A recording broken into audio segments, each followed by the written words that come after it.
আপনার বিবেক কি বলছে? একজন নবী বাগানে তার জন্য একজন নারীকে আনা হয়, সেই নারীকে নগ্ন করা হয়, নবী তার কাছে গিয়ে বলে যে তুই তোর শরীরটা আমাকে দে, নিজেকে আমার কাছে সমর্পণ কর। তারপরে সেই মহিলা নবীর ইজ্জত ফালুদা করে দিয়ে বলে কোনো রাজকুমারী কি নিজেকে রাজকুমারী বলছে, হ্যাঁ ওকে রাজকুমারী। কোনো বাজারিয়া ব্যক্তি কাকে বলে জানেন? একটা হাদিস আছে না, রসূলই তো বলেছে বাজার হচ্ছে সবচেয়ে নিকৃষ্ট, দুনিয়ার মধ্যে সবচেয়ে নিকৃষ্ট জায়গা, মসজিদ সবচেয়ে উত্তম জায়গা। নবীকে বাজারিয়া ব্যক্তি বলেছে। আপনার প্রিয় নবী, আমার প্রিয় নবী, যে নবীর জন্য আপনি জান দিচ্ছেন, সেই নবীর যুগে একজন নারী নবীর কর্মকাণ্ডের কারণে নবীকে মুখের ওপর বাজারিয়া ব্যক্তি বলেছে, আপনি জানেন? এই নাস্তিক ইমরান বিন বশির ক্লাসের মধ্যে হয়তো ঘুমতো, কিংবা অমনোযোগী থাকতো, কিংবা ক্লাসে ফাঁকিবাজি করতো, নিয়মিত ক্লাস করতো না। সে নাম কেউ আসছে মাদ্রাসার মধ্যে পড়েছে, এছাড়া আর কিছুই না। না হলে এই ব্যাখ্যাটা তার জানা থাকা দরকার ছিল। তো সেই যে বুখারী শরীফ থেকে দলিল দিয়েছে, এই বুখারী শরীফের হাসিয়াটা একটু কষ্ট করে যদি সে দেখে নিত, তাহলে কিন্তু তার এই বিষয়টা হল হয়ে যেত।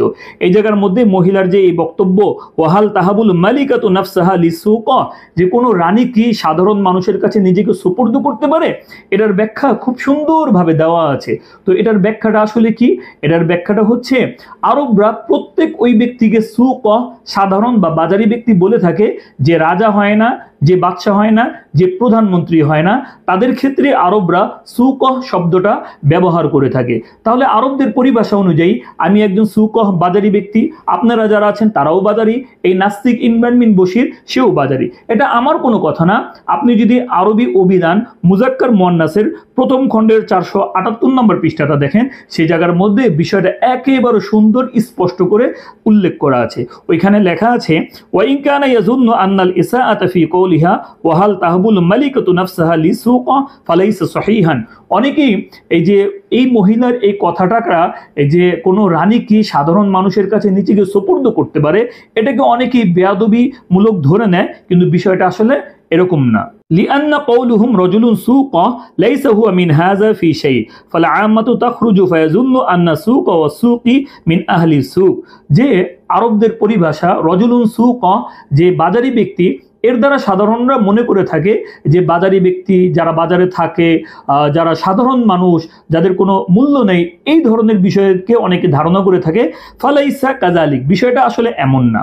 ইন্নামা সুক ইনদাল আরবি, বরং আরবদের নিকটে সুক প্রত্যেক ওই ব্যক্তিকে বলা হয় কুল্লু মাল্লাম ইয়াকুন মালিকান, যে রাজা হয় না, যে বাদশা হয় না, যে প্রধানমন্ত্রী হয় না, তাদের ক্ষেত্রে আরবরা সুক শব্দটা ব্যবহার করে থাকে। তাহলে সেই হিসাবে এই মহিলা যেহেতু আরবি ছিল, আর নবীজি সাল্লাল্লাহু আলাইহি ওয়াসাল্লাম কোনো রাজা, বাদশা, প্রধানমন্ত্রী ছিল না, তাহলে সেই হিসাবে মহিলাটার কথাটা এরকম ছিল, কোনো রানী কি সাধারণ মানুষের কাছে কি নিজেকে সুপর্দ করতে পারে, বিষয়টা ছিল এরকম। বহু এই বিষয়টাকে ইবনে হাজার আল আসকালানী রাহিমাহুল্লাহ ফাথুল বারীর মধ্যে উল্লেখ করেছেন। উনি বলেন, ইস্তাবাআদাত আন ইয়াতাযাওয়াজাল মালিকাতু মান লাইসা বিমালাকিন ওয়া কানা খুয়রা আন ইয়াকুনা মালিকান নাবিয়ান ফাখতারা আন ইয়াকুনা আবদান নাবিয়ান তাওয়াজুআন মিনহু লিরাব্বিহি।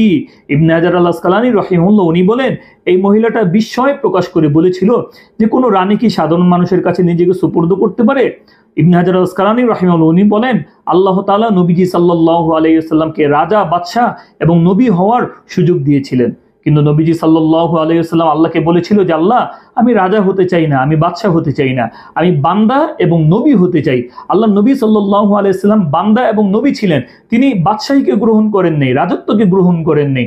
সেই হিসাবে আল্লাহ নবী সাল্লাল্লাহু আলাইহি ওয়াসাল্লাম এই কথাটা বলেছিলেন।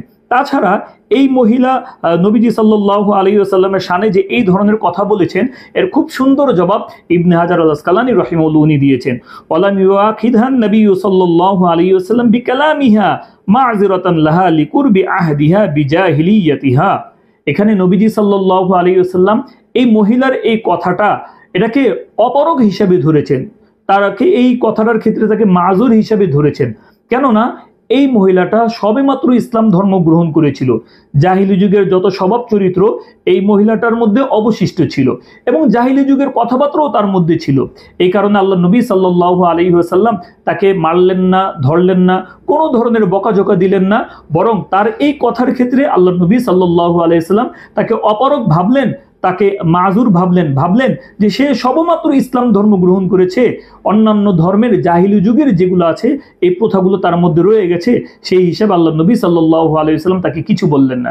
3 নম্বর ইবনে হাজার আল আসকালানী রাহিমাহুল্লাহ উনি বলেন, অনেকেই বলে থাকে যে এই মহিলাটা নবীজি সাল্লাল্লাহু আলাইহি ওয়াসাল্লামকে চিনতে না পেরে এই ধরনের বক্তব্য দিয়েছিল।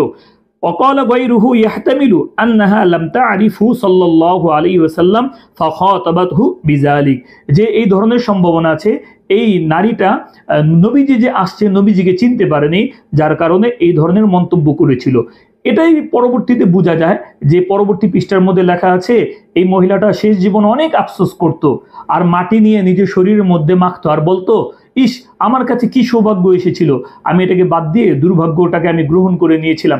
এই সব কিছুই কিন্তু এখানে উল্লেখ আছে। সার কথা হচ্ছে এখানে বাজারি বলে আমরা যে সমস্ত লোকদেরকে বাজারি বলি, এই বাজারি বলা এখানে উদ্দেশ্য না।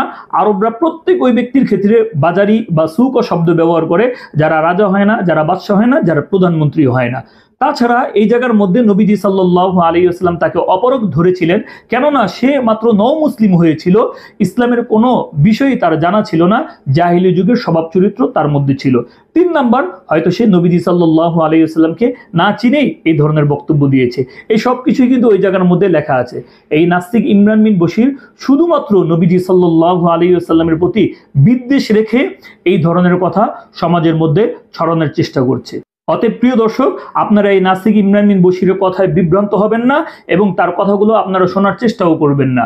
আল্লাহ তাআলা আমাদের সকলকে সেই সমাজ দান করুক। ভিডিওটি ভালো লাগলে আপনারা লাইক কমেন্ট শেয়ার করতে পারেন। আপনাদের যদি কোনো মন্তব্য থাকে তাহলে কমেন্টে আমাদেরকে জানাতে পারেন। আল্লাহ তাআলার কাছে দোয়া, আল্লাহ তাআলা আমাদের সকলকে মৃত্যু পর্যন্ত ঈমানের উপর অটল অবিচল থাকার তৌফিক দান করুক।